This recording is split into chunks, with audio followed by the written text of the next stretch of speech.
Ndingulathobela sanibonani molweni bhotani lotshani absheng zidwesha nezidweshakazi zikaNonkwenkwezi. I'm sorry, I've just had popcorn.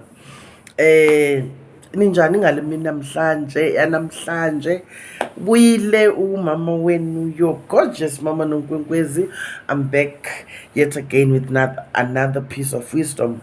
Guys, you have to forgive me. The quality of the lighting is not that great. I'm trying to shoot outside because it's dark in the house. I don't know what happened to this house's ring light.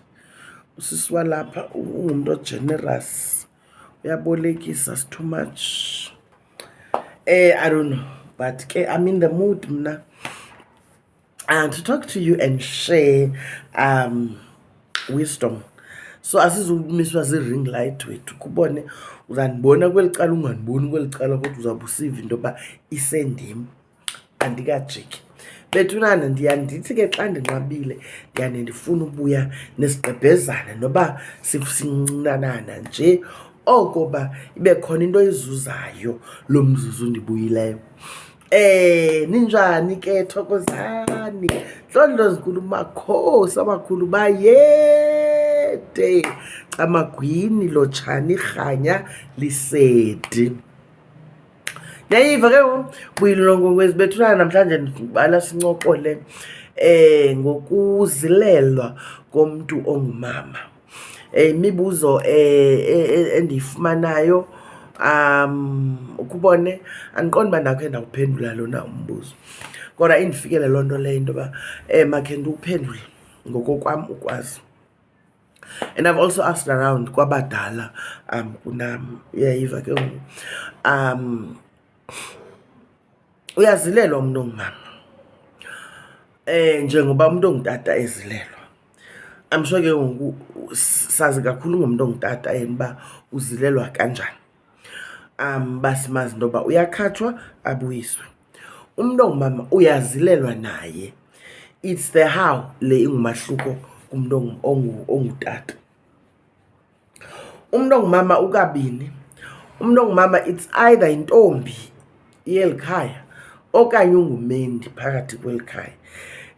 Siphinde sijonge ixabiso lakhe phakathi kwekhaya. Xa sithetha ngexabiso ke sithetha ngokuthi ebemngakanani. Ngumakoti osemtsha, uselixhekwazana, njalo njalo, uzele kulo mzi, njalo njalo. Uxhomekeke ngoku umsebenzi wakhe ukuthi uzawusetyenzwa kanjani uxhomeka kwezo nto. Umuntu ongutata yena isikakhulu kuyafana. Basetyenzwa ngohlobo olufanayo, inkomo yakusasa yokukhapha engumatyiwaphele, and then aze abuyiswe ngenkomo yasemva kwemini etshayelelwa ngebhokhwe. Umuntu ongumama yena inkomo bethunana naye. Umuntu ongumama njengoba ndisitsho into yoba kuxhomekeke exabisweni, uyayiva, lakhe nanokuthi uyintoni apha ekhaya. Udadobawo inkazana yalapha, intombi ezalwa apha.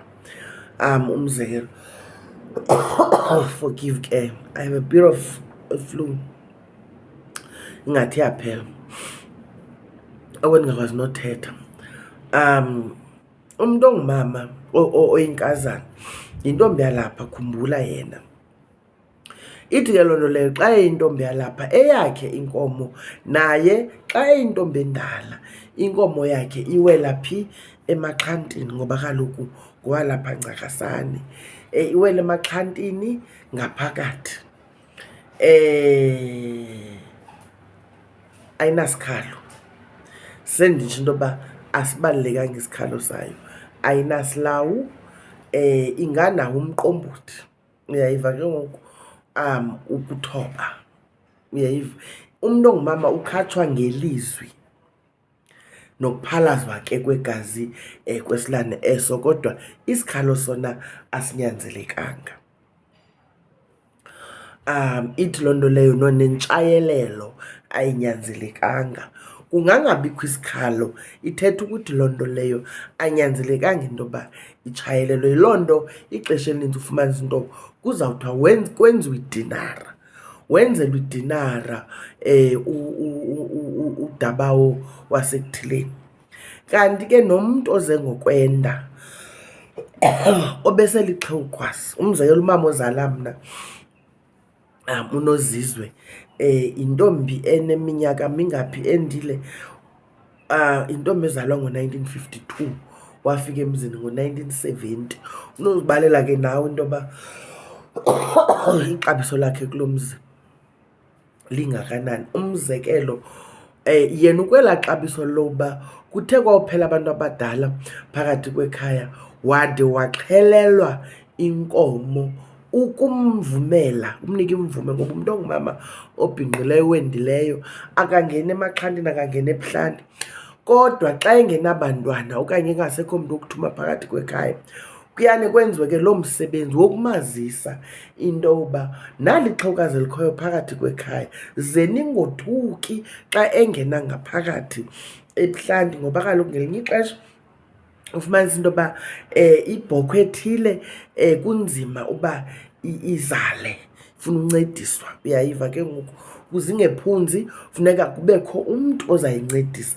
Kube kungekho mntu, mhlawumbi kusekuseni akanamntu othuma ebumelwaneni into yoba khawuleza uyobiza utata uSibeko, uyeva ke ngoku, azondinceda apha.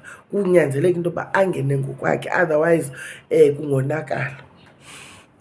Umntu ongumama kuyakhululwa emzini, ngelinye ixesha kuthiwe ukhululwa iqhiya ukuze akwazi ukunyathela enkundleni indawo kuqala. Umntu ongumama, khumbula, obhinqileyo omnye oze ngokwenda akanyatheli kwasenkundleni. Ubunokuqwalasela xa sinemisebenzi phakathi kwekhaya, bona boyama indlu le yoomama, abasondeli kwasenkundleni. Ithi ke ngoku loo nto leyo xa esexabisweni loba beselixhegwazana phakathi kweli khaya, kwaye uzele nokuzala, unabantwana phakathi kweli khaya, noba wayengazange akhululwe ke, kodwa xa elandulela eli, xa ekhatshwa elantuka, xa ezilelwa, inkomo yakhe inako ukuwela ngaphakathi. Uyayiva? Inako ukuwela ngaphakathi phi? Ebuhlanti, njengengwevukazi yeli khaya. Ngomphi inkomo yakhe ewela ngaphandle? Ngumntu obesemtsha, ngumendi obesemtsha noko, besengumakoti. Andiyazi kodwa ndikhe ndive kuthiwa iwele egoqweni. Andilazi ke mna ke, ndazi inkundla esegoqweni. Inkundla yekhaya ndazi iyinkundla le phambi kwendlu, phakathi kobuhlanti nobuhlanti, naphakathi ebuhlanti. Ithi ke ngoku loo nto leyo xana ngaba ingazukuwela ngaphakathi ebuhlanti, iwela ngaphandle kodwa kwasenkundleni still. Noko ixaba andilazi liyinkundla. Uyayiva ke ngoku? Andilazi isiko lokuyisela egoqweni okanye lokusebenzela egoqweni. Nayo lena iwiselwa ngaphandle ayinasikhalo. Ithi loo nto leyo ayinamkhonto, ayinasilawu. Kaloku umntu ongengowalapha ekhaya, igazi lakhe alihambelani nathi, so asikwazi umenzela isiko ngesilawu salapha ekhaya. Nomkhonto walapha uhlabela igazi laphi? Lalapha ekhaya. Awuthi ngosuke wende ujike ube ngowalapha, hayi, uyawuhlala ungumendi, kodwa ukukuhlonipha nokukhapha umoya wakho njengamntu owayengeniswe ngokusesikweni ngokwenda phakathi kwekhaya. Liyakuzilela ikhaya owendele kulo, njengoba ndisitsho ke ngokohluka into yoba eyakho inkomo izawuwelaphi kwezi nkundla zalapha ekhaya. Nantso nje qha into endiza nayo. Nalena iwela ngaphandle ndiyafuna ukuthi nayo ayinantshayelelo. Yilaa nto kuthiwa abanye, njengoba bendisitsho, kuthiwe yidinara, kwenziwe idinara. Uyeva? Ihonjiswe ke ngolo hlobo ke ihonjiswa ngalo. Utywala buba khona kuba ilizila noko lomntu omdala. Andazi noba ndivakele na, so ndizama ukuthi sijonga i-age yalo mntu ungumendi, sijonge ixabiso lakhe, ukuthi ke sizobona ikhaya lithathe isigqibo loba sokuba inkomo yakhe iwelaphi kwinkundla zalapha.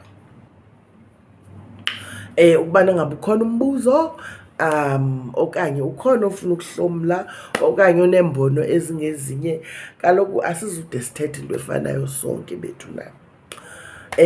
Mna, yeah, welcome. My channels are open for non-debate. Biyiloo nto ke ngale mina namhlanje zamane ndithela tsupheni na. I'm in Joburg right now, as you can see the background. Abaqhelileyo ke ukuza apha bazondibona. I'm in Lone Hill, kwantombi yam, you know, manje uzala umncinci bethu nana, abantwana bethu baneeplek. Uyayiva ke uyayiva, sibe zii-visitors thina bazali as young parents. Uyayiva ke. I'm here to rest, guys, but I don't think it would be hectic with just a few consultations. So yeah, I'm in Lone Hill, Johannesburg. Yeah. Ndizamane ndinithela thuphe uyayqonda, because I'm taking a break, guys. Bendisebenza. I'm sure if you check my Facebook page or even YouTube, I did post the terrain besisebenza kuyo, umlambo besisebenza kuwo, it was hectic, Umtata River. So ilizwi lam limke apho. I had to negotiate the currents zalamlambo umzomkhulu, bekunzima bekungelulanga, but here we are. Sinefiva qha izawuphola wethu akho nto ingaphayana ke. I'm here until next week, later next week. So yeah, I'm still available for those that want to book appointments. Otherwise, that's it for now. I'm gonna have my live here and there, and I am finally monetized on Facebook. So when I do a live now, you can send me stars and indlela ondirhuma ngayo ke nam ndibe nabo ubuqhebana bethunana khani ndenzeni influencer.